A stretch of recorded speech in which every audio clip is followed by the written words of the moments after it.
in England, we didn't volunteer. Well, we could volunteer, but in the main, we were called up for military service once you reach the age of 18.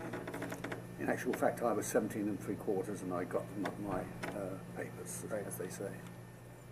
So we had about 30 of us march to this hangar, and he put us through the door, and I was one of the first to go through. I turned to the officer and said to him, "Excuse me, sir, you've got us in the wrong place. These are all Canadians." And he said, "Never mind about that, lad. They need you. In you go." And we all trooped in amongst, must have been at least 100 to 150 Canadians in there. And we looked at each other and I was absolutely startled because we expected to be joining up with an English crew. And now we've got faced with all these Canadians. I hadn't been there about 2 minutes. And Mr. Upcott came up to me. I didn't know who he was at the time. He said, "Are you Jones?" I said, "Yes." He said, "Would you like to be in our crew?" I said, "Oh, yes, I suppose so."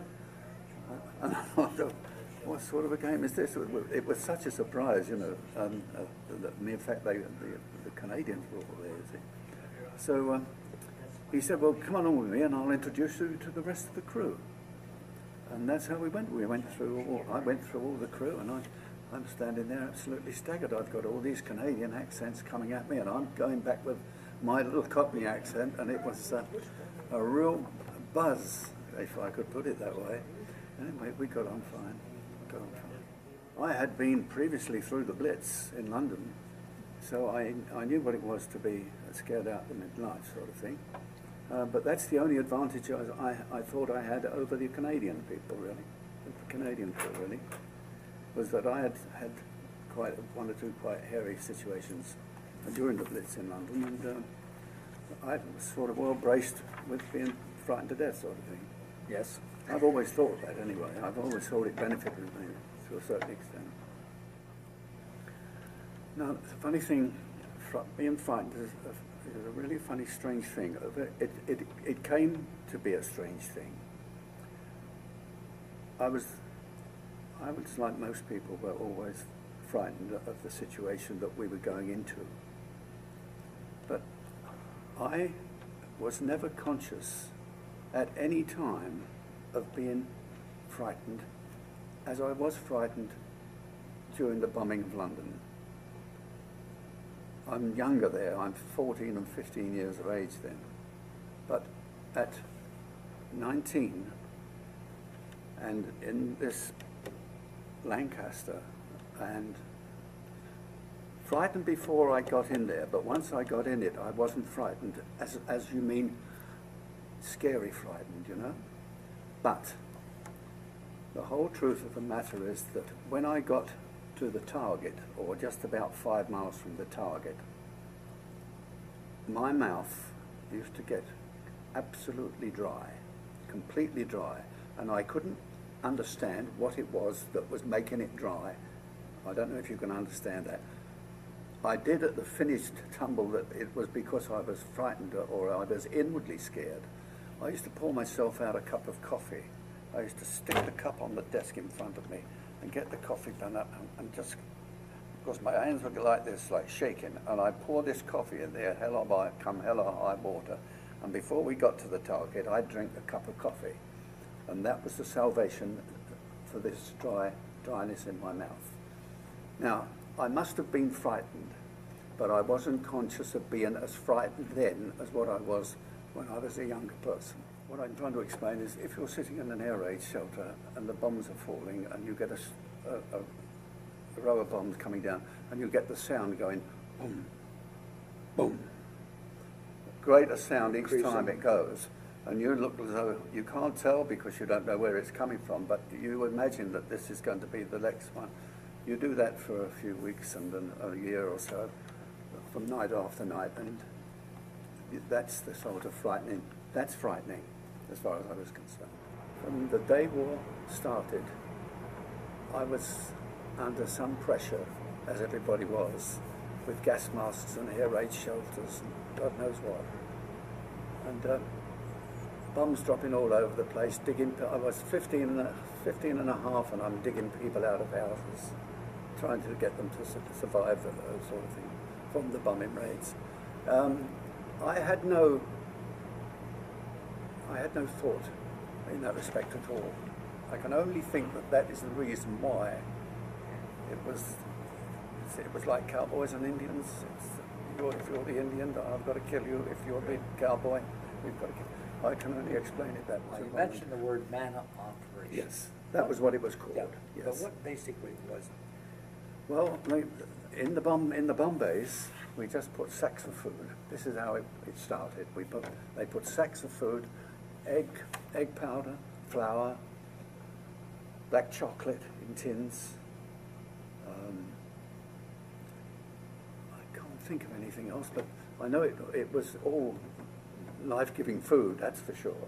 And they were put in sacks, like Hessian sacks, and we must come down at 50 feet and drop it out. Just open the bomb bays and it fell out. That was the first time we did it. They got a little bit more technical by the time. We made 6 drops, 6 manna drops in that time. And each one was a real pleasure because the people down, we didn't, at the time, to be honest, I didn't know the Dutch were starving to death. It didn't register with me at all. But by the time we finished, I realized that we did because there were so many flags. Where they got the flags from, I don't know. Bearing in mind, we could go round we had this Lancaster going round the side of the clock tower. It was 10 to 2 one afternoon. I can see it now. That's how low we were, you see. And because it was a great pleasure to see all these people in the streets. After the first one, it was a bit mediocre there. There wasn't much going on. But the next day we went, and the next day we went, and the world was alive with people. And the flags were unbelievable. People were standing on top of hospitals and things like that. Huge 4 corners, one on each corner with huge Union Jacks. Absolutely amazing. Now that was a pleasurable time. That was no problem at all. The other one was when we picked up prisoners of war. We went about 5 times to pick up ex-prisoners of war that have been captive for maybe 4 or 5 years.